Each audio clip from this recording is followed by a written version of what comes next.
This is the Real Pod Newscast with Levon Putney with a quick check on what's going on. So here's my man to get into it. Thank you for tuning in and hope the week's off to a nice one for everybody. Obviously not for Chris Brown, though. We'll hit on that later in the cast, but let's go ahead and jump in. We've got some goodies to go over here.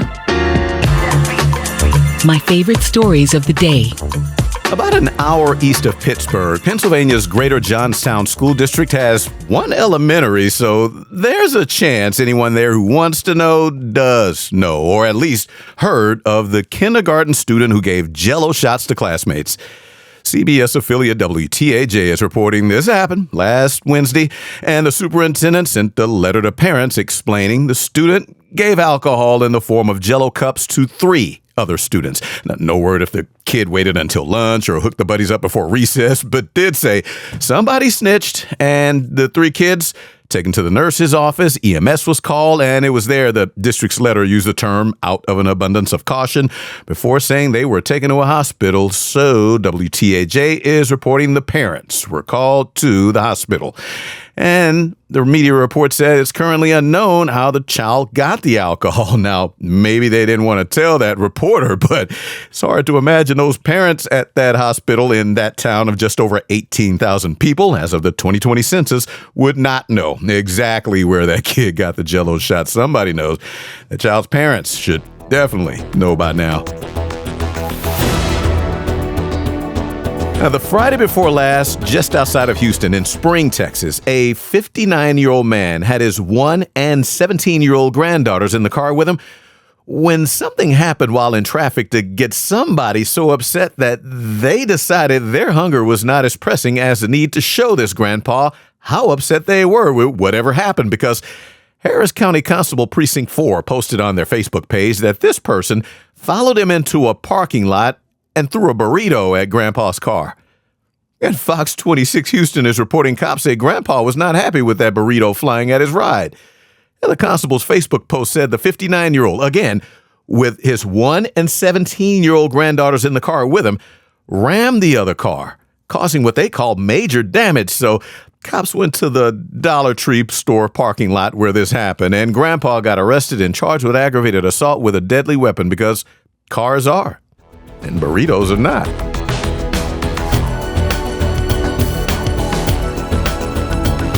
Now, in LA's East Central neighborhood of Echo Park, the Saturday before last, day before Mother's Day, a guy came home and says he found his kitchen ransacked.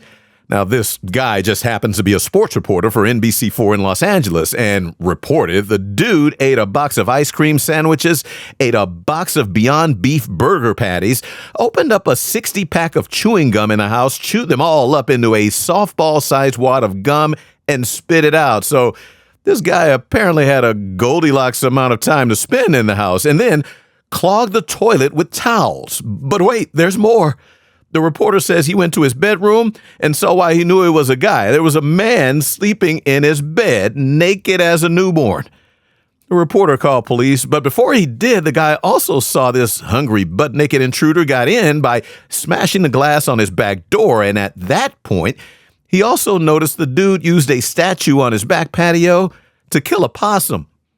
So to rehash, a reporter came home to a smashed back patio window with a dead possum on the patio, a ransacked kitchen, a toilet clogged with towels, and a butt-naked guy sleeping in his bed. Imagine coming home to that on a Saturday night. Cops came and woke up the naked intruder with the full stomach. No word of charges were filed. Police only said they're investigating.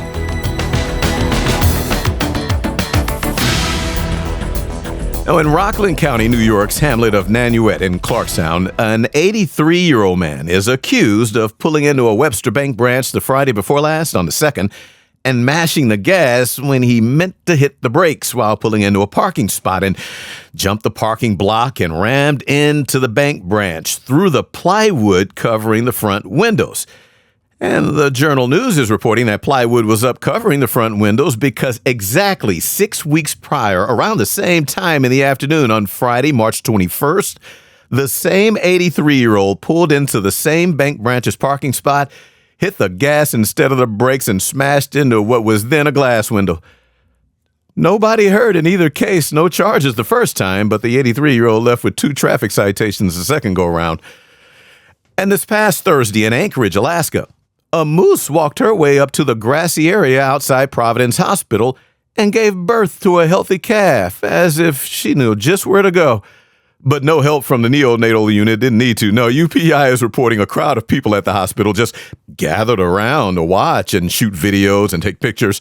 Yeah, plenty of pictures posted online. And for the record, that hospital is pretty much next to a park that's part of a heavily wooded state park. And another moose was at the hospital 2 years ago. No reported birth that time. So KTUU TV got a hold of an Alaska Fish and Game official who said mid-May is peak moose mama season for giving birth. So warned folks to stay away if it's going down. Let nature. Now to a break. But before we do, check out the promo for the Jams podcast.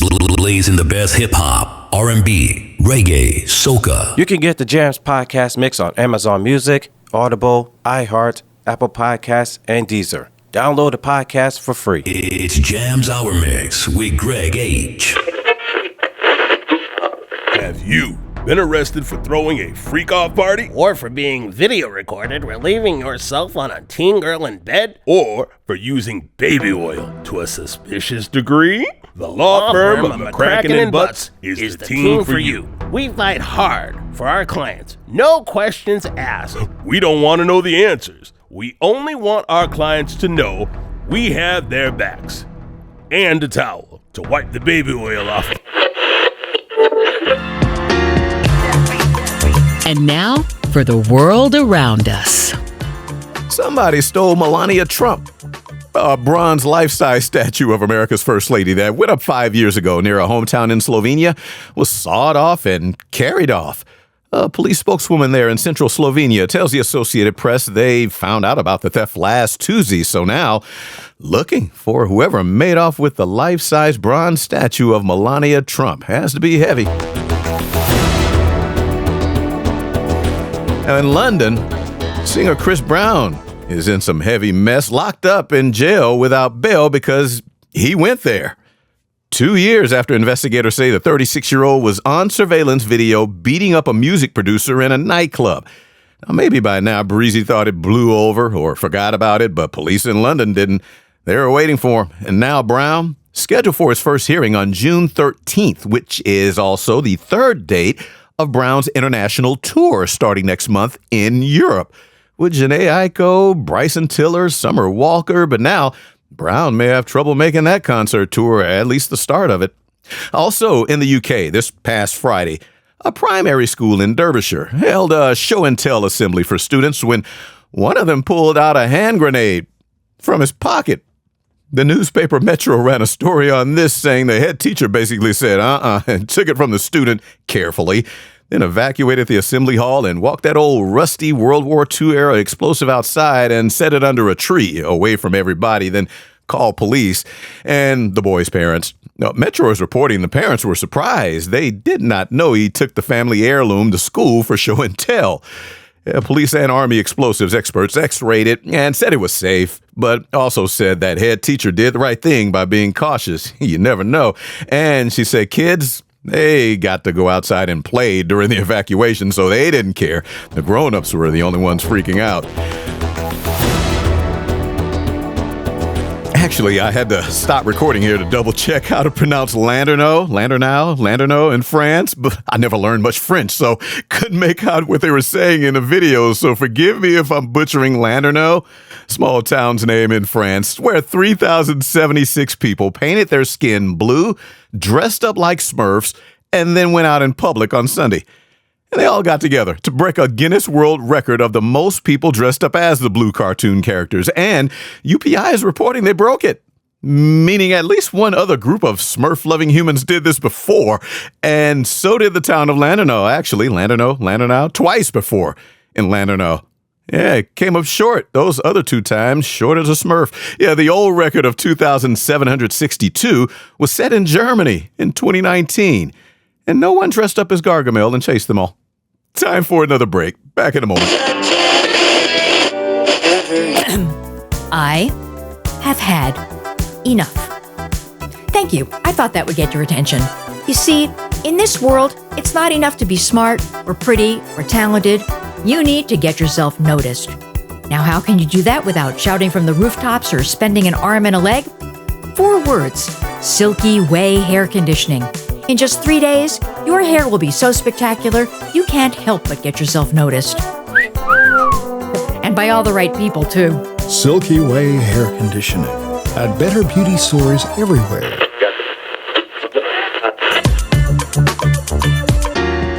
What's up with what's going down, though? What the hell just happened is pretty much how I felt after watching the first 2 hours of Eurovision's finals on Saturday. Now, don't get me wrong, it was fun, and I'll be watching from now on here in the U.S. I would also like to know who that Italian host was in the gold dress, but I couldn't get through almost 4 hours. That was too much, and yet, after checking out half, I think I saw enough. I thought the singer from Israel had a great voice and showed it off, but so did that high-pitched winning opera-like singer JJ from Austria. He won. Great performance. So was not surprised to hear later that he did win, but the 2 catchiest songs to me, at least in the first 2 hours, were What the Hell Just Happened from the UK trio. Yeah, that had me laughing. And the Espresso Macchiato song from the Tommy Cash guy out of Estonia. Yeah, that choreography around the song, that was fun. But some Italians later said they were offended by the stereotypes in the lyrics, so I guess that was lost in translation to this simple American. I didn't get it. But I do get the appeal of Eurovision. That was fun. And Peacock had it on their app in the U.S., so I'll definitely watch it next year, which I guess will be in Austria. But almost 4 hours? I don't know. I'll watch it in pieces. Classics upon classics. Hey now, this is Mike Mann with more comedy gold right here, right now from Slammy Sammy. I don't care if she looks like E.T. as long as she is good to me.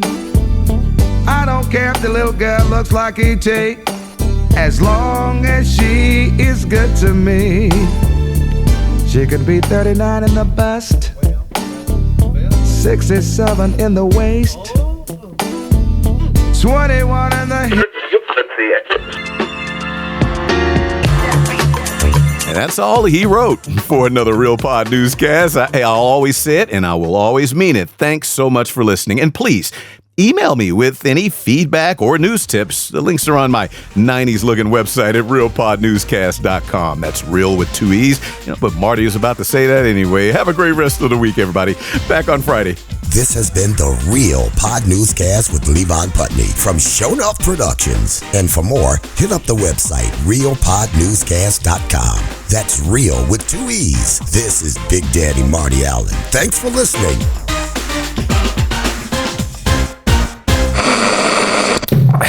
Show enough.